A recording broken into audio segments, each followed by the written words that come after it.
ก็มีหลายๆคนที่คอบอยมาเด้อกับบางคนคอมาออกไป500 400ให้เบิ่งแน่เนาะสำนี้มันบ่รวยทุกคนเดี๋ยวค่อยจะมาออก1,000ให้เบิ่งเด้อออกอีกเลยเนาะมีปัจจุบันนี้ค่อยมีพอร์ตอยู่ที่ 1,000 เหรียญกับ83 เหรียญเด้อมาเดี๋ยวออกอินให้เบิ่งเลยแบบเบาๆทุกคนสำนี้บ่ต้องไปสั้นเนาะเงินสำนี้นะออกอินเลยทุกคนตลาดปัจจุบันนี้กำลังเป็นเทรนขาลงงามๆเนาะเบิ่งว่ามันลงมาตามโซนนี้แล้วค่อยจะบายขึ้นไปเด้อ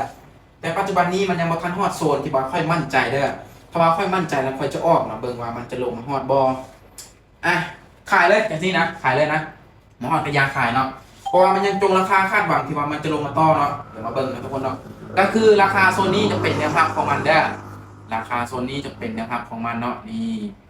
จะเป็นโซนนี้จะเป็นราคานะครับตลาดมันเป็นแนวโน้มเทรนขาลงพอโซนนี้ปุ๊บขึ้นไปแต่ว่าค่อยขายเพราะว่ามันยังจงราคาคาดหวังที่ว่ามันจะลงมาต่อนะเดี๋ยวมาสังเกตเบิ่งไปนำกันก่อนว่าจะวิ่งบ่หรือว่าบ่วิ่งมาเดี๋ยวมาเบิ่งทุกคนโอ้ยจะได้นี่ลงมาแล้วโอเคสวยเอาโอเคสวยโอเควิ่งงามๆทุกคนแท็กซี่แต่ว่าบอกเงินแท้ได้ให้เบิ่งกำไรเด้อให้เบิ่งกำไรเนาะให้เบิ่งกำไรทุกคนเทรดไปเมื่อกี้โบวินจักใหม่ออกอินเลยทุกคนนี่เห็นบ่พลาดอะไรไหมในการกำไรมื้อนี้แมน1,000 กับ 300เด้อ1,000 กับ 300แบบเบาๆทุกคนมื้อนี้20 ปลายล้านพอสำนี้นะ